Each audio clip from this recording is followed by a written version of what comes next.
All right, so the first thing we want to do is clean behind the handle here, door cup. Normally I use a gray microfiber, but this is the one I just happened to grab on accident there. All right, so I sprayed some slip solution on this, but we were going to want this to tack pretty quickly. So I'm going to put tack solution on the back of this.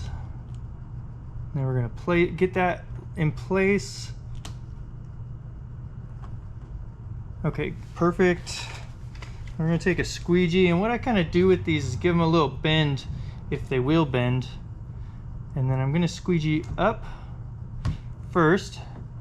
And then I'm going to come in, I'm going to go down, and then these are going to come to the side and to the side,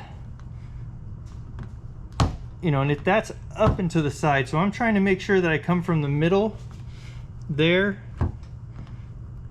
because these are pretty easy door cups, but sometimes when they're more difficult, you're going to end up with fingers like on these parts right here in there.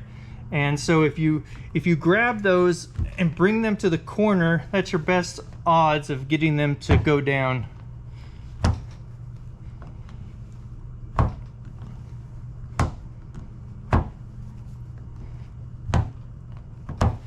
All right, let's go ahead and dry this off.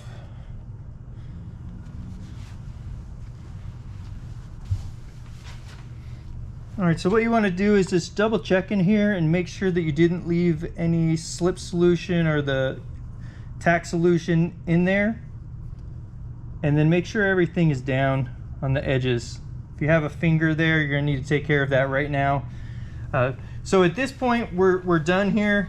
I will come back and I will heat seal these edges. So I'm going to put a little, I'll take a, put on a wrap glove, and then go ahead, put some heat on these, and I'm going to seal all the edges all the way around, and we're finished.